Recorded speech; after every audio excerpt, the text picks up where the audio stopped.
Constructive Voices, the podcast for the construction people, with news, views, and expert interviews. This is Charlotte Dancer for Constructive Voices. Today's episode features Alexandra Steed, who was shortlisted for the Sir David Attenborough Award, highlighting her dedication to preserving and enhancing biodiversity and ecosystems. She is a renowned multi-award-winning landscape architect and the author of the groundbreaking book, Portrait to Landscape, a landscape strategy to reframe our future. This is Maxwell Alves, also here to welcome you to the first ever book series by Constructive Voices. Joanne Proft, Associate Director, Community Planning, Campus Plus Community Planning at the University of British Columbia, said of this book. Alexandra Steed offers a compelling, well-researched and passionate argument for securing a future for life on Earth by making a fundamental shift in our relationship to nature, from a selfie-oriented portrait perspective to a more all-encompassing landscape perspective. This episode is the first in a four-part series that delves deeply into the groundbreaking book, Portrait to Landscape, a landscape strategy to reframe our future. The author has generously offered 10 books for our giveaway.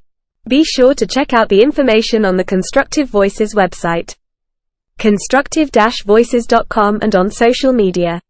Hosted by Jackie De Burca. So I'm really thrilled to have Alexandra Steed with us today. She's the author of an amazing book that I've absolutely found loads and loads of pearls of wisdom in. She's a passionate landscape architect who has a very deep commitment to the transformative power of landscapes. Now, she's the author of the book that I've just mentioned. I'm not going to give you the title because the title is quite special, and I prefer for Alexandra to speak about that herself. However, the beginning of one of the reviews that I came across says, Alexandra Steed offers a compelling, well-researched and passionate argument for securing a future for life on Earth by making a fundamental shift in our relationship to nature from a selfie-oriented portrait perspective to a more all-encompassing landscape perspective. First of all, Alexandra, I'd like to say thank you so much for being here today. And if you'd like to just elaborate on who you are, both personally and professionally. Oh, thank you, Jackie. It's such a delight to be speaking with you. Right. Well, so personally and professionally, I am a lover of nature. I'm a lover of art. And I'm also a mother of two sons who I adore. And I think that it's all interconnected for me. I've been a landscape architect now for about 25 years.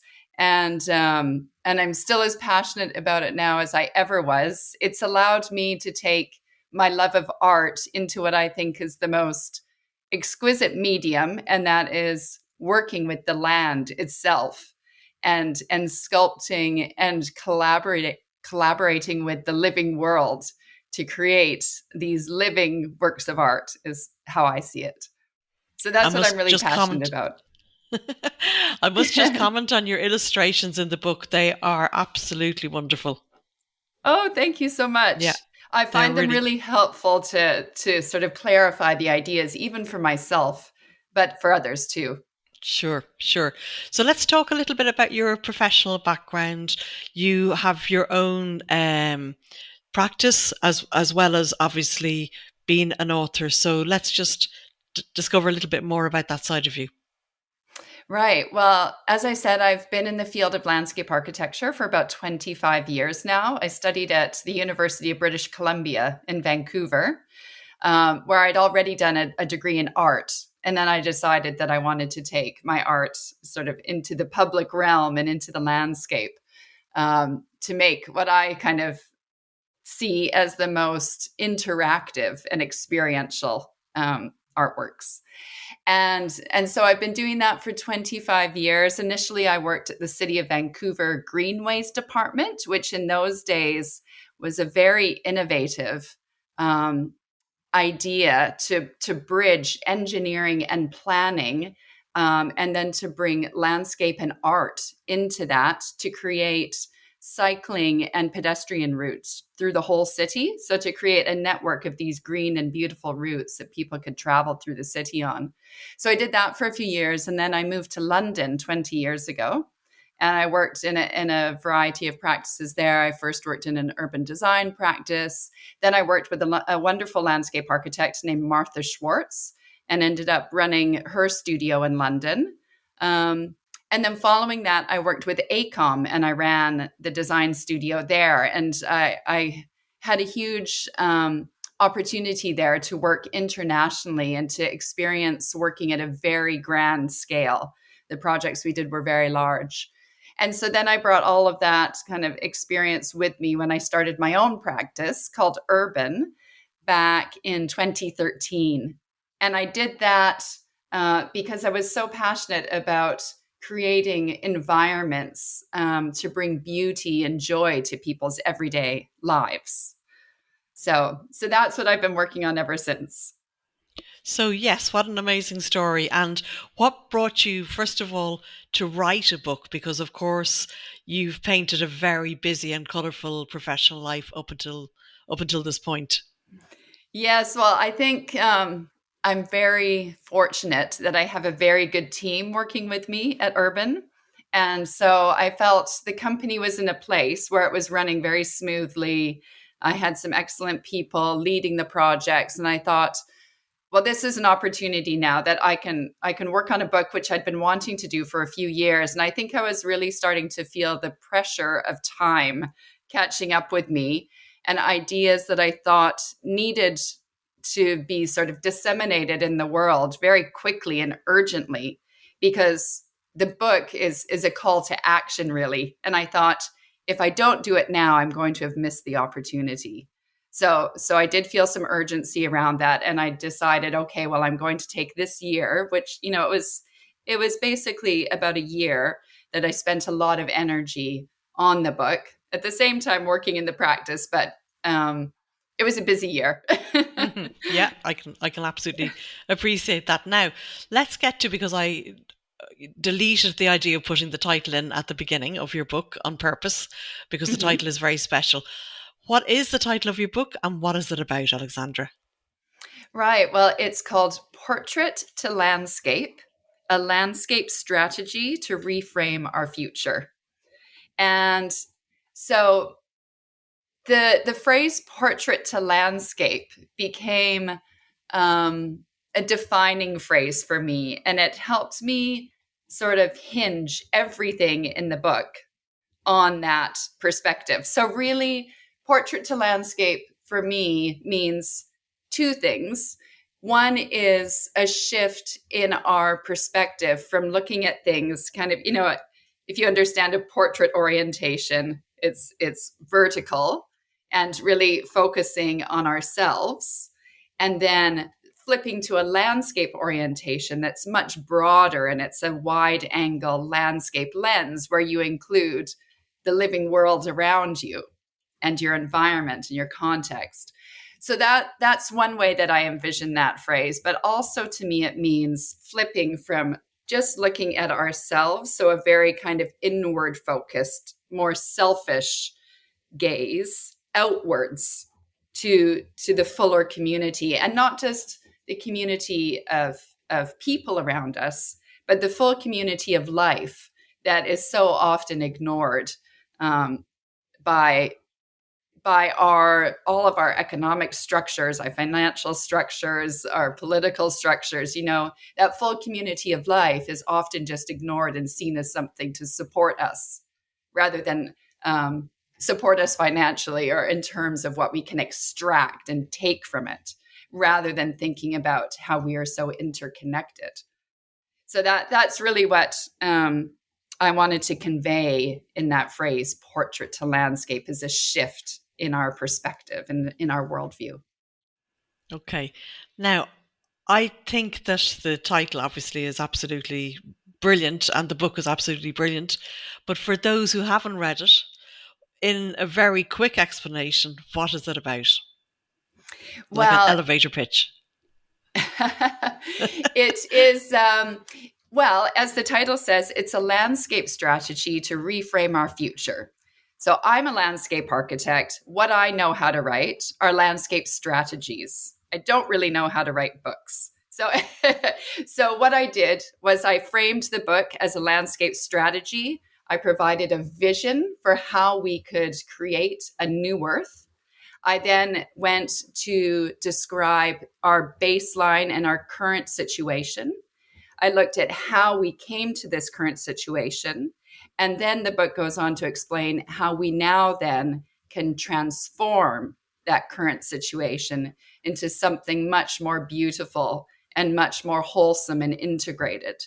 And I do that by outlining design principles that I would normally do in a landscape strategy, and then moving from there to 5 key actions that we as individuals, as communities, as nations, as a global, as global humanity, that we can take then to lead us towards a more positive and hopeful and regenerative future. Fantastic. Now, who do you perceive, Alexandra, as your book's target audience? Well, I didn't want to write it just for other designers. So often as a landscape architect, I'm sort of speaking with other landscape architects at our conferences, at award ceremonies, at webinars, that sort of thing. And we all sort of understand very similar things, maybe some have differences of opinions. But of course, I'm already speaking to the converted when I do that. And what I really wanted to do was to explain to the rest of the world why landscape is so important. And at the moment, I don't see that landscape really gets any attention in the press. It certainly doesn't have a lot of attention in terms of the development world. And what I wanted people to understand is why they should care and how important it is in terms of the possibilities.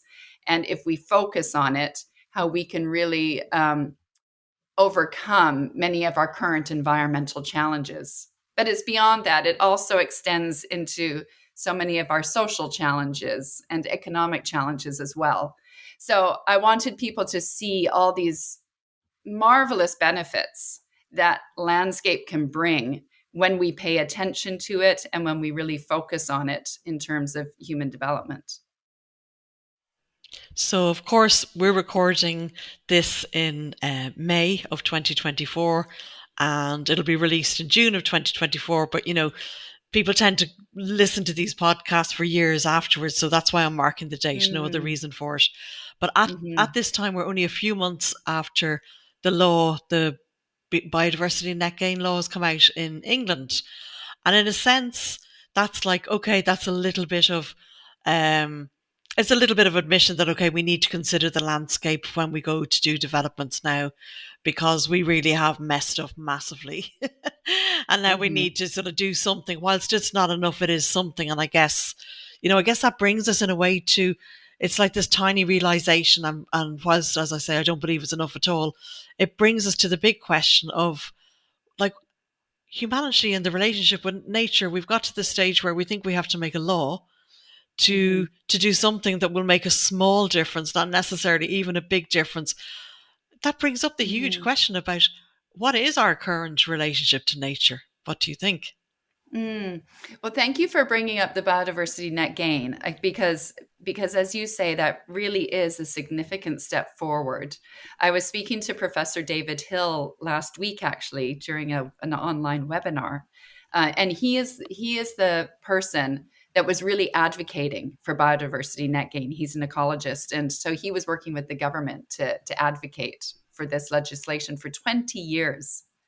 So it's not a new idea, and unfortunately, it didn't really pan out the way he saw it either. So it's much more now limited, and the focus is on on-site gains rather than off-site. Which anyway, that's a whole other I was story. just going to say the same. Possibly another conversation if we're allowed to reveal. Yes, but yes, the point of that is that I see that this whole situation that we found ourselves in, this awful predicament in terms of climate change, global warming, ecological collapse, and so many other things, in terms of plastics pollutions and and the way we're seeing the Arctic ice melt. And there's so many environmental issues now. And I really see that all stemming from the worldview that most of Western society has, which is a very dualistic construct. So it's, humans, us versus it, nature. And it's this mindset that I think, it has centuries, maybe even millennia of history of seeing ourselves as dominant over and as sort of the conqueror over nature. And that nature is really just there for our use, and that it doesn't have value apart from the use that we give nature. So, so that is why, in all of our sort of driving structures, in our systemic structures in the Western world, at least, I'll only speak from that perspective, is that we now find ourselves in a place where we have just been taking and extracting and exploiting and withdrawing and never investing back, and now nature is just completely overwhelmed. There was quite a time period where nature was able to absorb all of the contaminants and pollutants and all of the waste and toxins that humanity was dumping into it. Now there's so many humans on this planet, and there's so much waste and so much pollution that nature cannot absorb it any longer. And so now that's why we're starting to see all these changes. So, we've really worked ourselves into a mess that we now need a different way of thinking to be able to come out of this mess. We can't keep going back to our same sort of thinking of, we need to come up with more technological solutions. It's really thinking about how do we now work collaboratively with nature, and how do we see ourselves as part of nature rather than separate from it, which indeed we are. I mean, we completely are reliant on the food that we eat, the soils that grow that food, the air we breathe, the fresh water that we drink. Hopefully, many people don't have access to fresh water, but all of these things are integral in our bodies. They're what nourish us. They're what keep even our own bodies going and give us life. So it's completely inseparable, and yet somehow we've made this construct that we are separate. Now we need to overcome that. And that's what a big part of the shift from portrait to landscape is about. I'm going to throw something in there that's not really part of your book, but it's interrelated in the sense of, yes, there's the dualistic, obviously, relationship that you've discussed. And then there's the catch-22 that the majority of people of a certain age, let's say a working age, need to earn money. And therefore they're stuck in this kind of cycle of needing to earn money, and they don't necessarily have a lot of chance to start to change their perspective, even if they read your book or they take on, some other forms of media. How much time do people have to actually shift and realize? Do you know what I'm saying?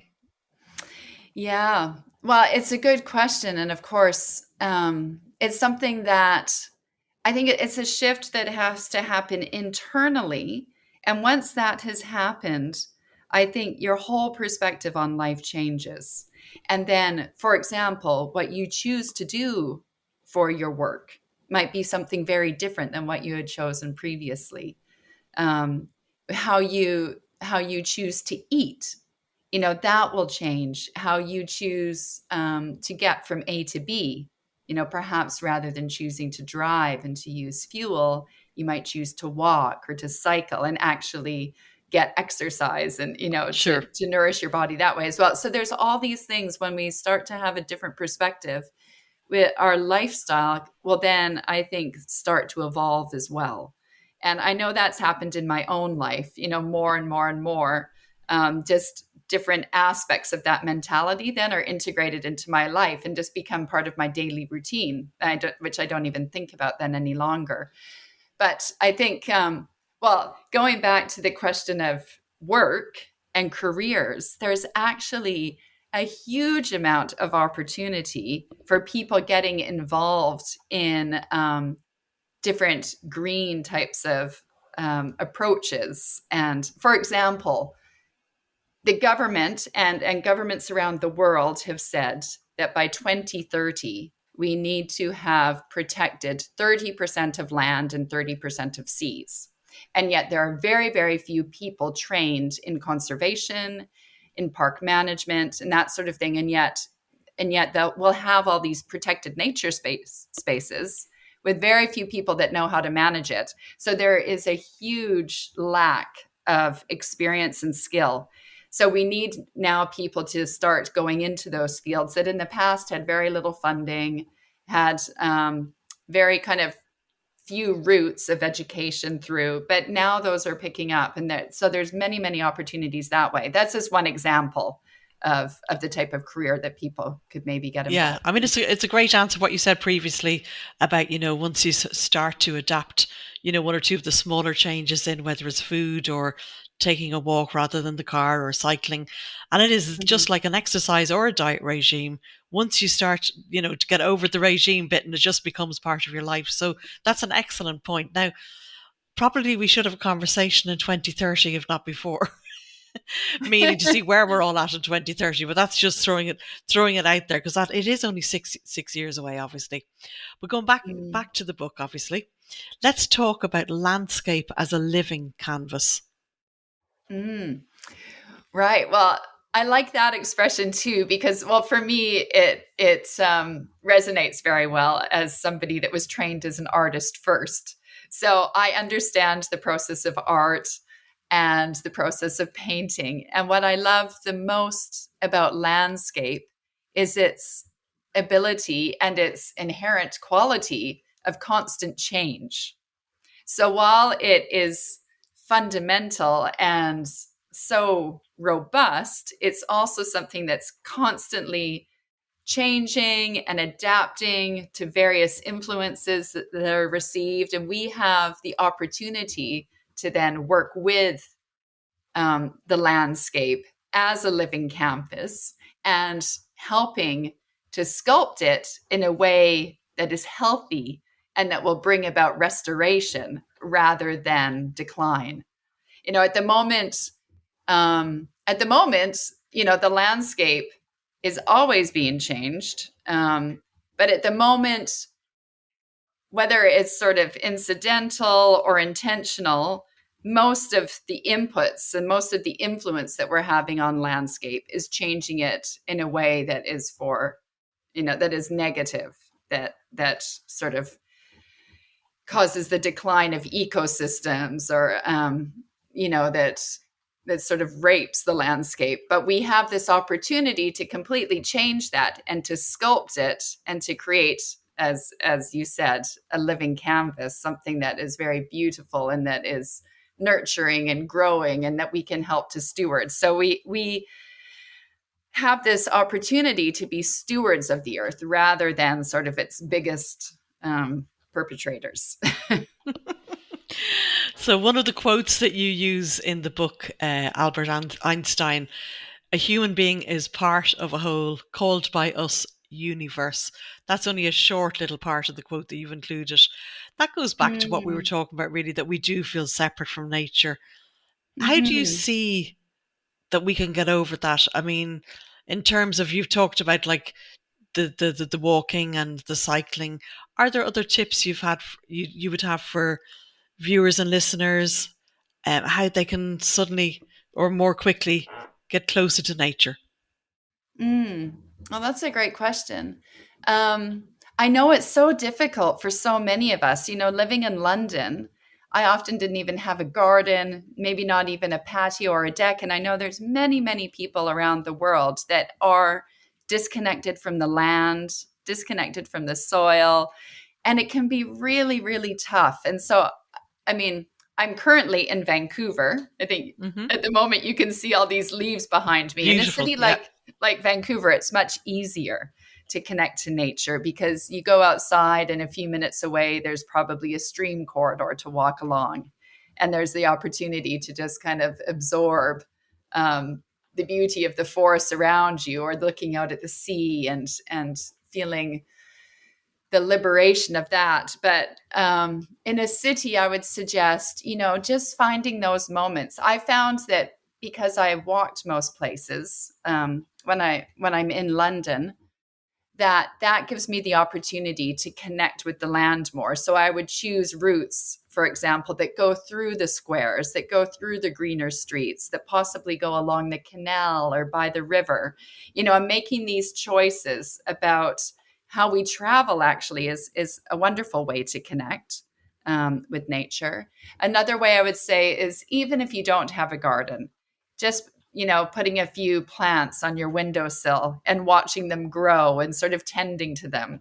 That in itself really helps you kind of connect back to nature. Often I'll have a plant sitting on my desk, and throughout the day, I love having an orchid on my desk, for example.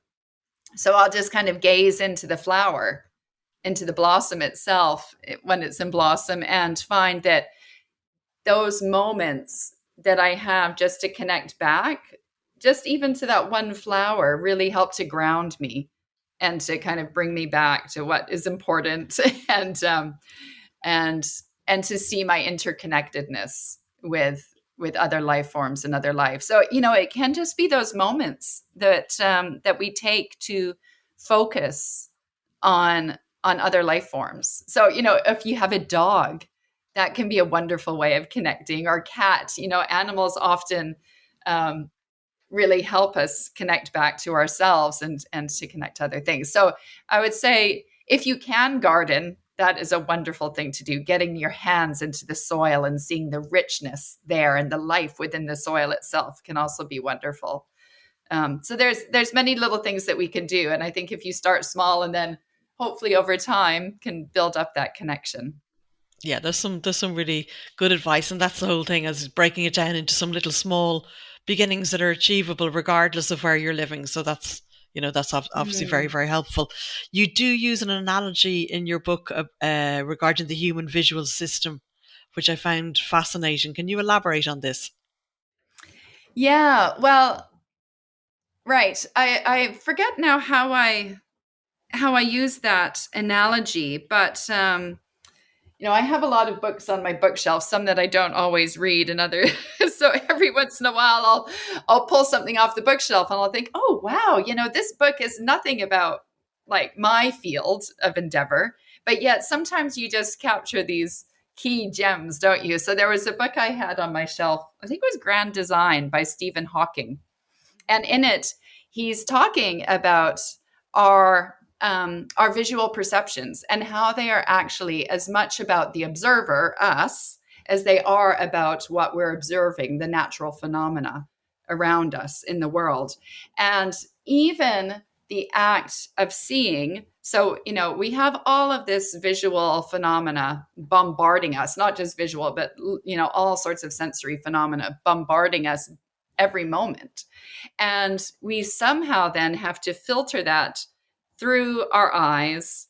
And there's actually a place, I think it's where the optic nerve joins the retina. So when we observe the world around us, there's actually a big hole in that point where the optic nerve meets the retina. And so our mind then has to work to fill in all those gaps. And it does so by having certain sort of convenient and simplistic constructs so that it can bypass, going through reams of data and a very long process for us to be able to understand the world around us. So anyway, this has caused us, this is just one example of how our mind then fills in the gaps, and it tries to simplify something that is actually very complex. And I think this is one of the reasons that this dualistic construct of humans versus nature is so easy for us to grasp, because it does make something that is very, very complex. Nature is very complex. It is completely, well, not completely, but it is unknowable. It is unknowable to us. We'll never understand everything about nature. And so we put these constructs into place that help us understand and filter this information. I think that's one of the reasons why we've ended up in this situation. And so now we have to add more complexity to understand that, yes, we are individuals, but we are also part of a whole. And so we need to then have this much more complex understanding of our place in the world. Fantastic. Now, going back to the early stages of your book, you talk about widening our circle of compassion. What happens when we do this? Well, that is a line that I got from Einstein's quote that you mentioned earlier. And I absolutely love it. When I read that quote from Einstein, I thought, wow, everything that he's saying here, he says about how humans have an optical delusion of consciousness that we are separate from nature, and that our task then must be to embrace all of nature and its beauty. And he says it. He says more than that. But I found that quote really encapsulated everything that I'd been thinking about in terms of what our current situation is, what our current challenges are, and then how we can overcome them by embracing nature. And so there's many other people that talk about similar ideas, Aldo Leopold being one of them, where he is, he is one of the most known conservationists. He's from America and sort of was living in the 1900s. And he came up with this idea of ecocentrism. So that's moving away from just focusing on people, which would be anthropocentrism, and looking instead at a much more holistic and integrated view of the world, which is ecocentrism. So de-emphasizing the importance of humans only, and emphasizing the importance of all living creatures and all of the land. So the soils, the water, the air, the plants, animals, all of these things are important to life. And so that's really, when I think about embracing all of nature, it's mostly about that change of mindset, again, that paradigm shift that sees us just as one part of the biosphere, of this much larger interconnected web of life. And once we've done that, then we can much more easily embrace it and then embrace it not only in our minds, but through our actions. But I think it really has to probably start in the mind first and then be manifest physically through our actions. Fantastic. Now, finally, for this introductory episode, because we have a couple of episodes coming up on your book because it deserves it, what is the land ethic? Right. Well, excellent question, because that is something that Aldo Leopold put forward. So he had worked all of these years as a conservationist, and he found through all of his work that it's actually changing people's understanding and mindset that will have the most fundamental effect and change. So he wrote this land ethic that states something along the lines that, we have ethics around how individuals interact one with another.